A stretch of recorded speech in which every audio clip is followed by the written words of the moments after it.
Hello friends, welcome to Bhagya vlogs. మనం ఈరోజు ఈ వీడియోలో నవదుర్గల్లో 5వ అమ్మవారైన స్కందమాత దుర్గాదేవి గురించి తెలుసుకోబోతున్నాము. ఈ స్కందమాత నవదుర్గల్లో 5వ అవతారము.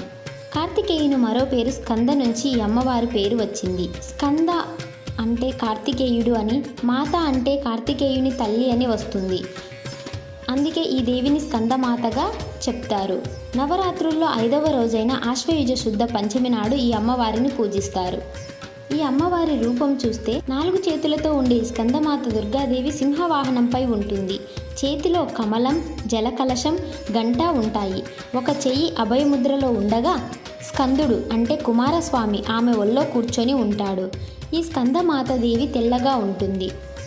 ఈమె విశిష్టత మనం చూసుకుంటే ఈ అమ్మవారు మోక్ష శక్తి, ఐశ్వర్యప్రదాయినిగా భక్తులు నమ్ముతారు. స్కందమాతను ఉపాసించేవాడు నిరక్షరాస్యుడైన జ్ఞానం ప్రసాదిస్తుందని పురాణోక్తి.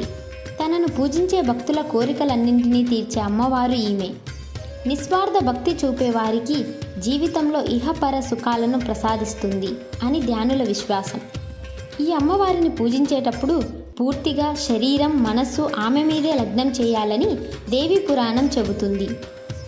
ఈ అమ్మవారిని పూజించినప్పుడు ఆమె ఒడిలో ఉన్న ఆమె కుమారుడు స్కందుడు కూడా భక్తుని చేత పూజింపబడతాడు.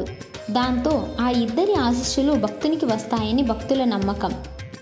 ఈ అమ్మవారి ఉపాసకులు దైవశోభతో ప్రకాశిస్తుంటారట.